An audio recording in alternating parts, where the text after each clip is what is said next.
Welcome to Kupa village, means Anglim South Wagi in Jiwaka province. This is where Jiwaka Coffee Factory, Jiwaka Coffee Limited base is. And I am Simon Gessit, the Senior Partnership Officer for Western Zone, Project Management Unit under PPAP. I want to take us back to the PPAP days, Productive Partnership in Agriculture project, the former project. I am so proud to announce that my own province of Jiwaka had the lion's share of having all the funds that are budgeted for partnership funding as well as the road component. I think for road component, we have funded, the PPAP have funded 5 roads. That's, as we know, the Kapalku-Numgora Road in North Wagi and Nondukul Bagi River. And then also Avi, Magat to Kamdika village.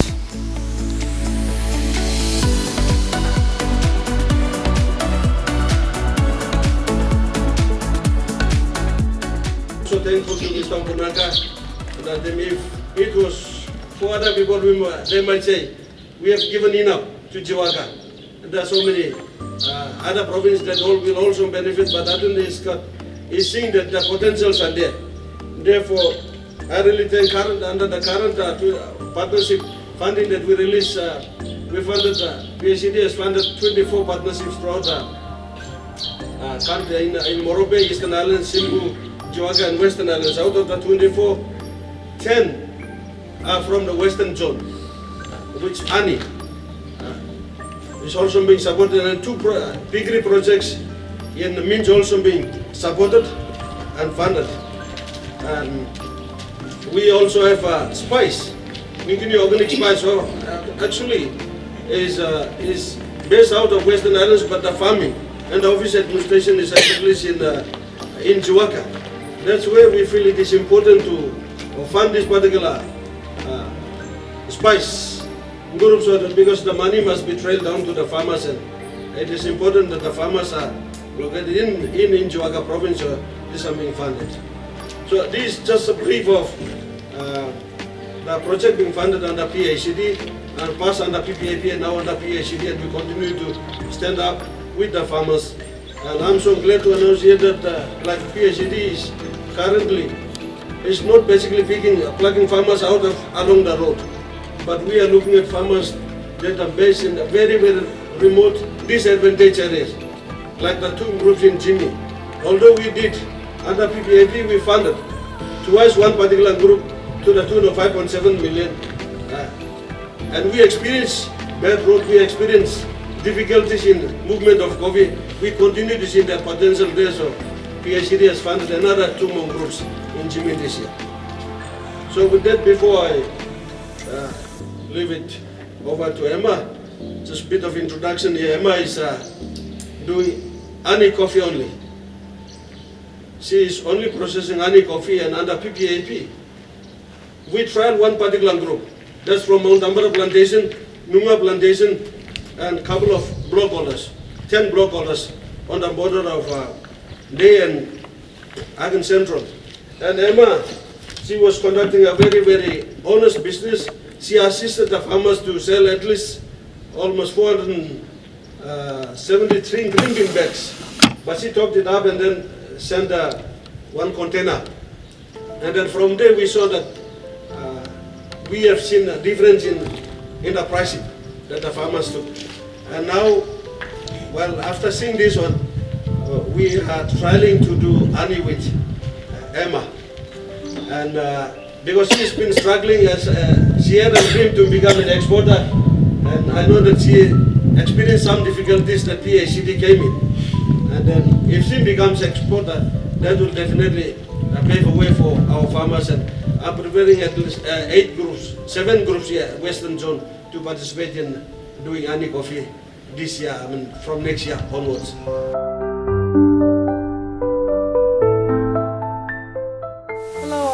My name is Emma Watki. I'm the manager for Jiwaka Coffee Limited. I got into this coffee work in 2018. Prior to that, I was in the community development background, doing work with Christian Health Services. My focus was on doing holistic community development, working with rural and remote communities. One of the major facets of that and things that we emphasized in community was that we need to take ownership of our development and we need to ensure that we use local resources and knowledge to make it sustainable in the long run. And we were always discussing this issue and talking about what we can do for a country, not what a country can do for us, and how we as a people and we as a community must be concerned about our own people and what are we bringing to the table.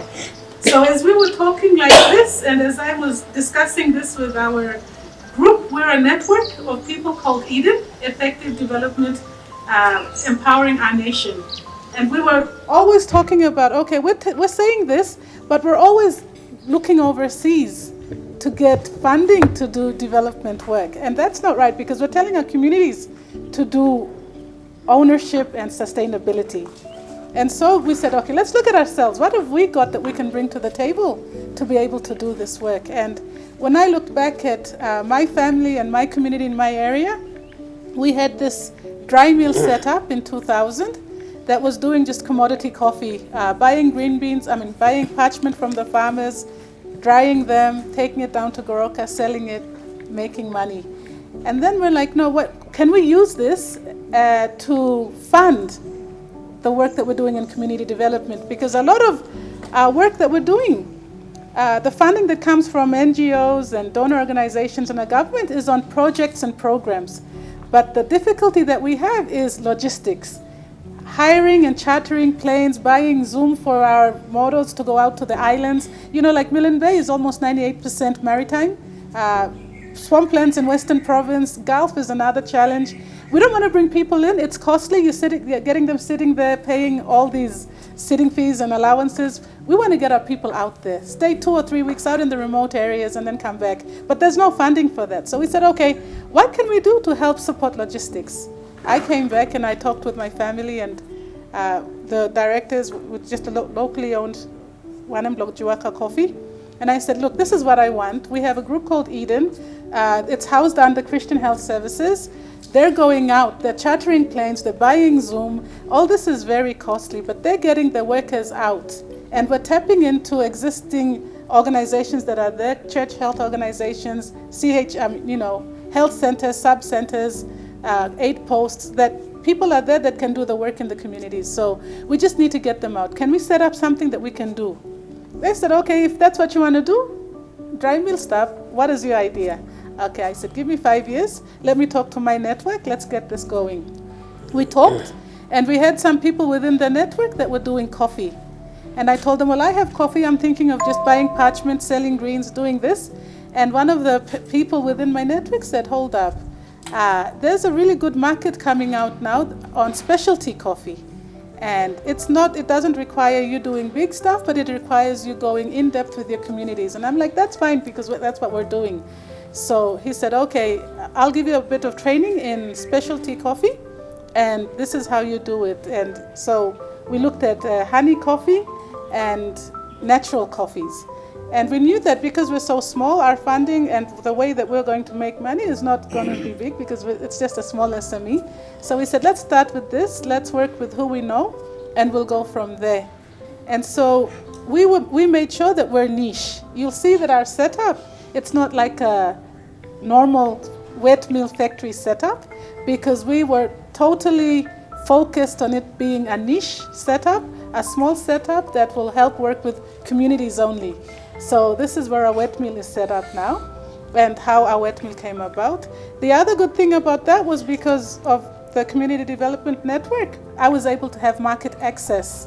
They were able to link me up with people in North America, both Canada and United States of America, that are small roasters that are farmer focused. So it's all ethical.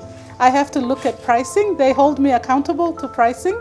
It's all traceable, so the traceability is there where I can link them up by WhatsApp right down to the farmers and they can chat to the farmers. We have our farmer records and how many kilos they bring in, what's happening, all of that is all there. So we say that we're a profit for a purpose social enterprise organization. We would like to make profit, but a bit of that profit also goes back into supporting the Eden network. And then also ultimately at the end of the day, the farmers are reaping the benefits for the hard work. So we want to make sure that our prices are always set. We make sure that we get our market people, our roasters agreeing on a price, and we set a price that we know is okay for the farmers, and the farmers agree to the price, they know where the coffee is going, and then they supply. And we put our scales right out so they can see what kilos they're getting and what price they're getting, and we work along that side. So we haven't been working for long. We came out in 2018, do 2 years of training. Training our people that we wanted to work with, our workers. We had people fly in and stay with us in the village for 3 months to really train our workers. Our workers are from our local vicinity. They're not educated, but they have the know-how. They had the coffee knowledge from before. It was a matter of facilitating, adding on knowledge onto knowledge so that they can know what honey is and the process of honey.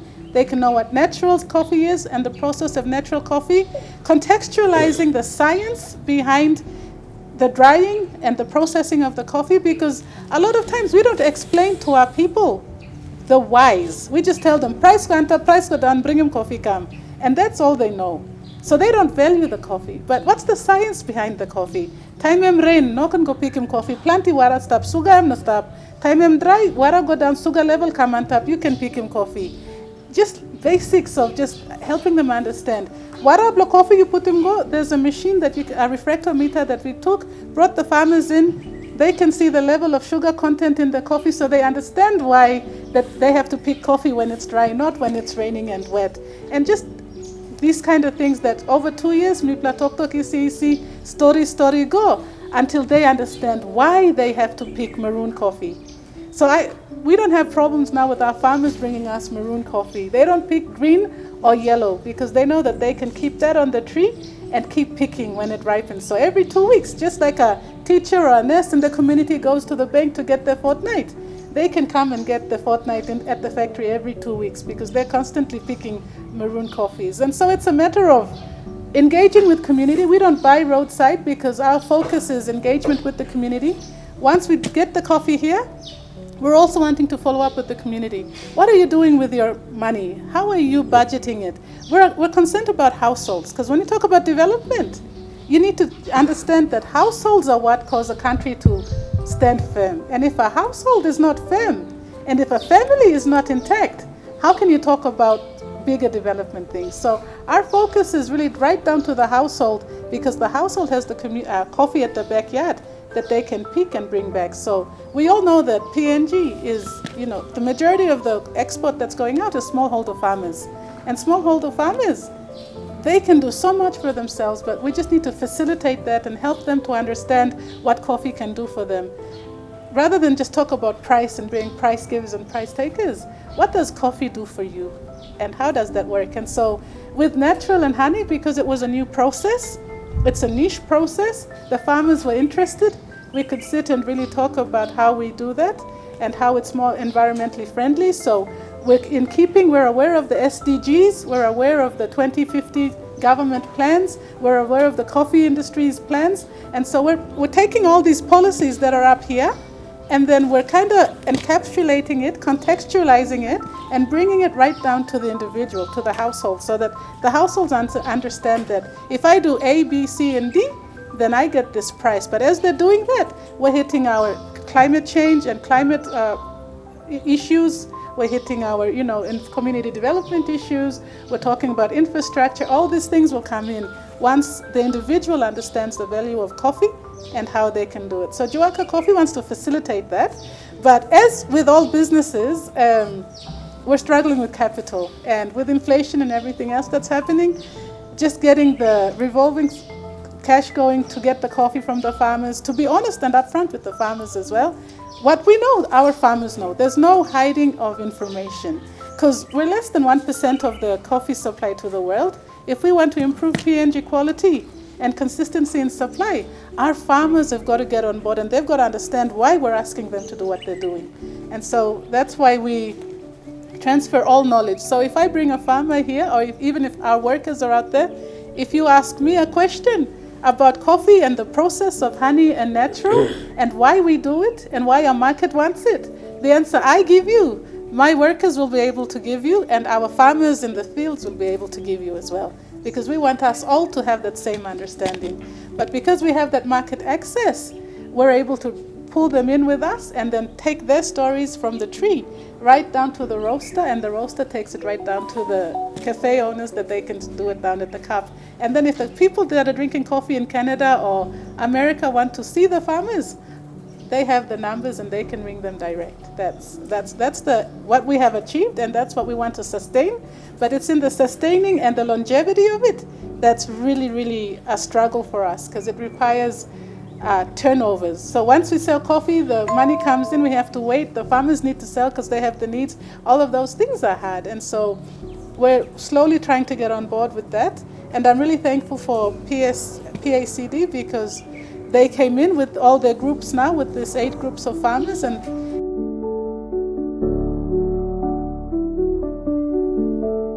so know that means a lot of work, a lot of capital outlay again, because to be able to export, there are standards that CIC requires, and the CIC isn't, worried about the quality of coffee that we send overseas, because our PNG coffee as a whole, their reputation depends on that.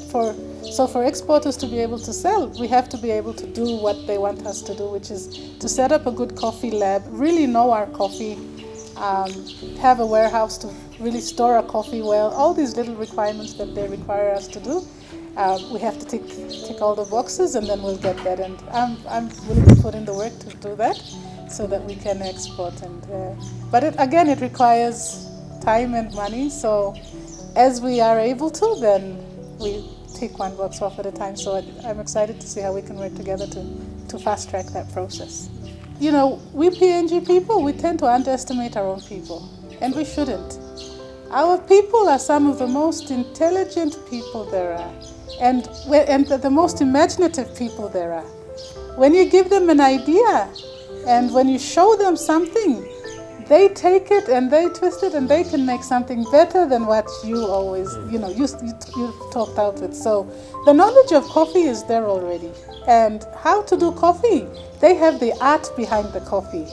I'm coming with a bit of science behind the coffee. Although I'm not a scientific person, my background is business and community development, but I'm researching coffee, and what I know, they know the coffee, they know the art behind the coffee. They can tell me when a coffee is dry. Dry penis, no. They all tromi. They can hear it and they're like, oh boss, now I'm coffee ready. And then I come along with my moisture content reader and I take it, and yes, it's 10 or 12% moisture content. Okay, yes, we can bag that. But it requires both art and science to get the coffee right. So just adding a little bit of the science into their understanding of the coffee already, it brings them up. And we're just facilitating their knowledge and their skills. And so these are people that will be building our nations. And 85% of our population is rural, remote based. If we can give knowledge, especially knowledge transference, if we can put knowledge into their hands and then put the infrastructure in place and all these other things, what we're trying to achieve, ember flow. But at the end of the day, it's not going to be easy. When we're talking about transformation, change, we're looking at 7 to 15 to 30 years for the change to impact. So when we're getting into this, we've got to be willing to put in the hard yards. We've got to be willing to last it out for 7 to 15 to 30 years and not give up on our own people, because change doesn't happen overnight. But who else is going to bring change? The donor agencies and your government funding and what not. They have the time frames, 5, 7, 10 years, and then they're out of here. But who is here? We are here. How much do we love and value and respect our own? And how much are we willing to put back to our own?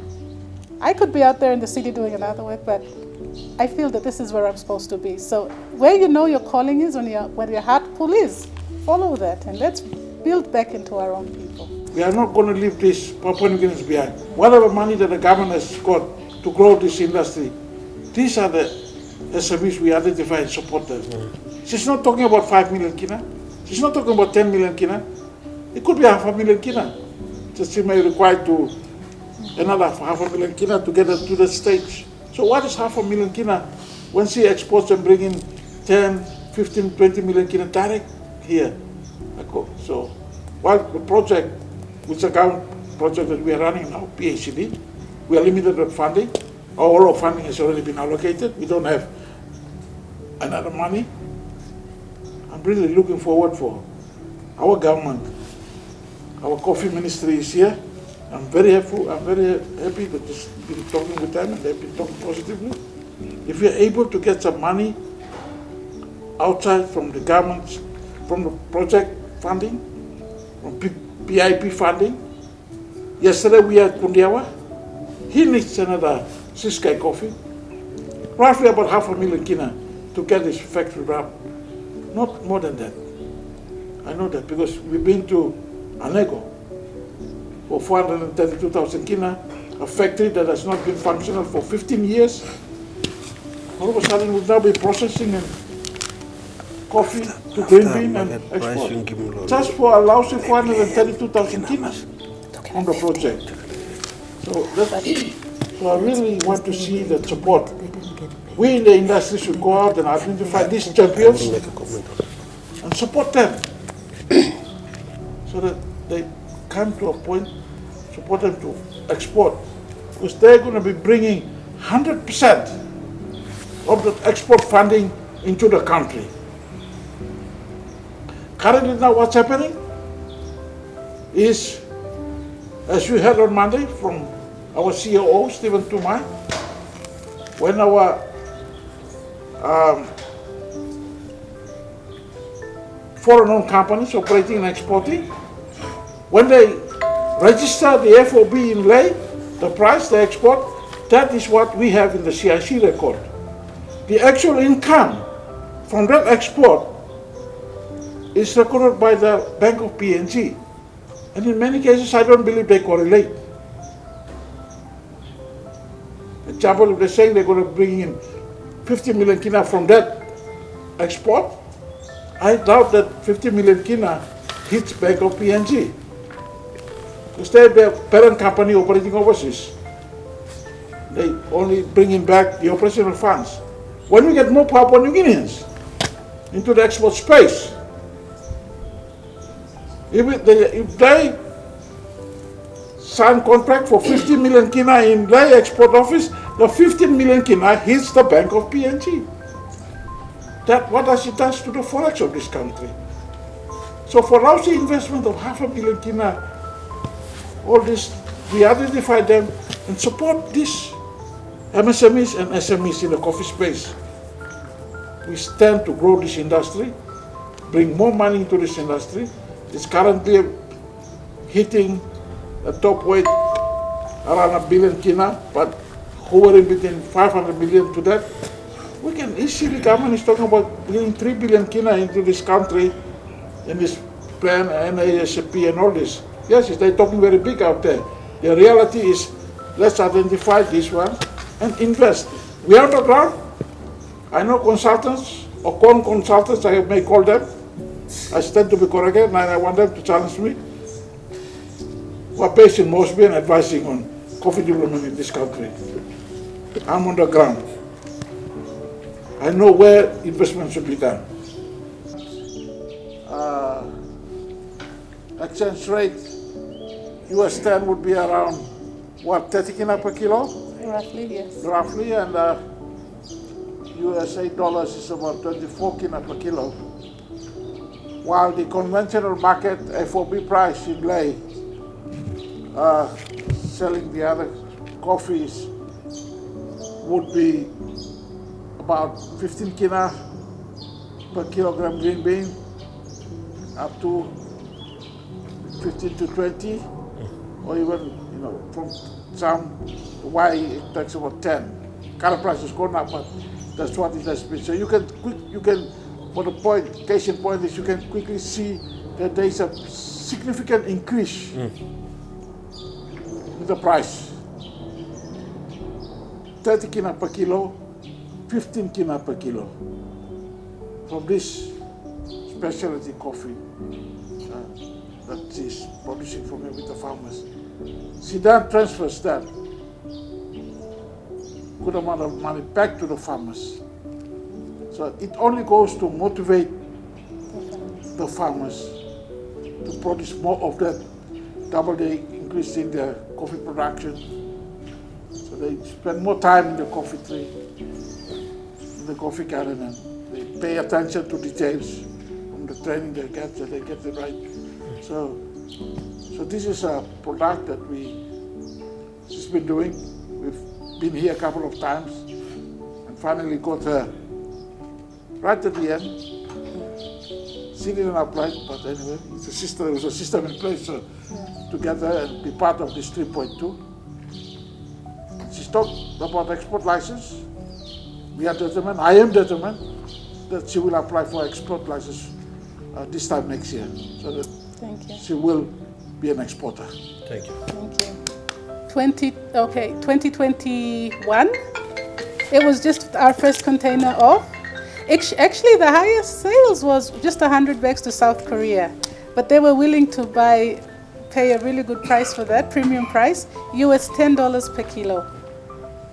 We sent a container off to US for our first export. That went for US $8 a kilo as well. I have people willing to pay US $12 in Norway, but I don't have the capacity to supply what they have. So that's why I'm really happy with this group, PACD groups coming in, 3.1 groups coming in, because we can build volumes to supply. Yes, okay, so I got 2 colors, pulpa and a color sorter, a green bean color sorter that PACD is assisting me to purchase. In actual fact, I got it on a soft loan, and I have it here already and I'm using it, but I need to pay back that loan. So PACD has come on board and has seen the work that I'm doing, and they said yes, they will assist me to help pay off the part of that price for the color sorter, the green bean color sorter, and the pulpa that we have for our wet mill. So I put in 72,000 and PACD will be putting in 360,000. Yes. So in the last 10 years or so, the area of specialty coffee has really picked up in the Gen Zers of this world, especially in the American and European markets. And specialty coffee is where, when you're cupping a coffee, we're getting technical now, but when you're cupping a coffee, it's anything above an 84 plus cup coffee.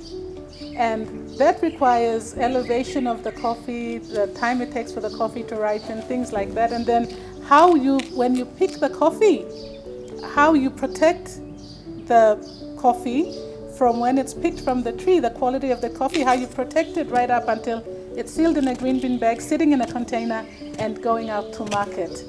And so when I talk about specialty coffee, I'm talking about coffee that's hitting an 84 plus cupping score. And that can be with premium wash coffee as well as honey and naturals. But I'm specifically targeting honey and naturals because it's a niche.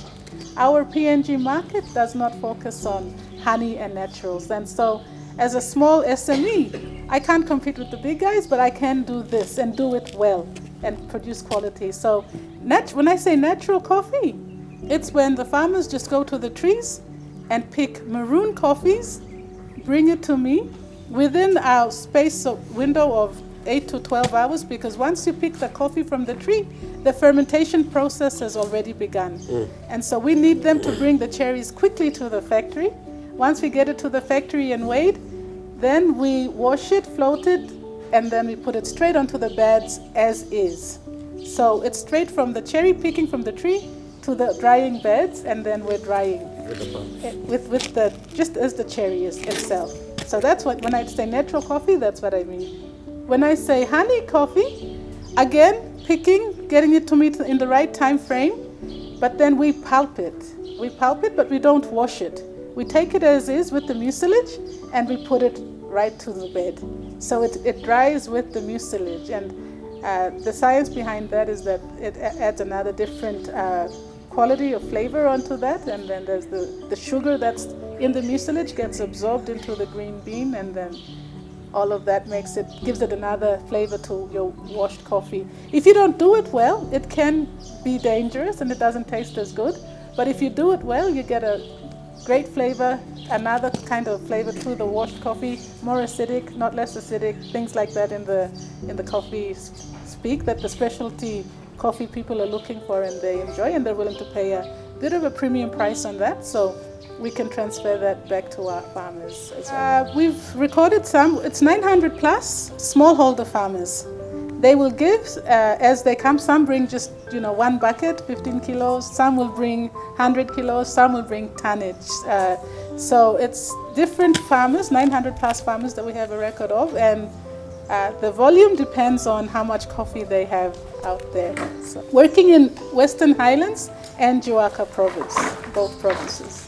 We started off when I was working with one group. They were near the Tenenga Association, that's part of the PACD. And then when that Tenenga Association saw what I was doing with one group near the communities, they asked to be a part of it, Nunga and Tenenga, so we brought them in. And they're drinking Tenenga coffee now in Canada and US. They're drinking Mocha coffee now in Canada and US. And they know the stories. And so that's one of the biggest achievements that we have now. And the other farmers want to get into this. It's a lengthy process. It's a very involved process, but if they're willing to put in the hard yards, we're willing to train and help them so that we can sell their stories and their coffee to other people as well. And in doing that, we try to make a profit. As we make a profit, we can also support Eden, which was the end goal ultimately, to get our workers out into the 85% of our population that are rural, remote based, so that they can get holistic development training as well that Eden program is so efficient at doing. So I think that's in a nutshell what we're trying to achieve, and we're thankful for PACD to come in. We're really excited, if we can do that. And right now I'm not an exporter. I export through KMSL, which CIC has set up. So they take my coffee and they export it. But if I can get to the point where I can export a bit of our own coffee, that would be good too. But I understand that CIC has the requirements and that we need to do that. So we're slowly, as we sell and get money in, we're slowly putting in the requirements that CIC needs, so that at one point when I ask to have an export license, I believe that we will be able to receive it. So she is only processing honey coffee and under PPAP. We tried one particular group. That's from Mount Ambara Plantation, Nunga Plantation, and a couple of blockholders, 10 blockholders on the border of Day and Agen Central. And Emma, she was conducting a very, very honest business. She assisted the farmers to sell at least almost 473 green bean bags. But she topped it up and then sent one container. And then from there we saw that we have seen a difference in the pricing that the farmers took. And now, well, after seeing this one, we are trying to do honey with Emma. And because she has been struggling, as she had a dream to become an exporter, and I know that she experienced some difficulties that PACD came in. And then if she becomes exporter, that will definitely pave a way for our farmers. And I'm preparing at least 7 groups here, Western Zone, to participate in doing honey coffee this year, from next year onwards.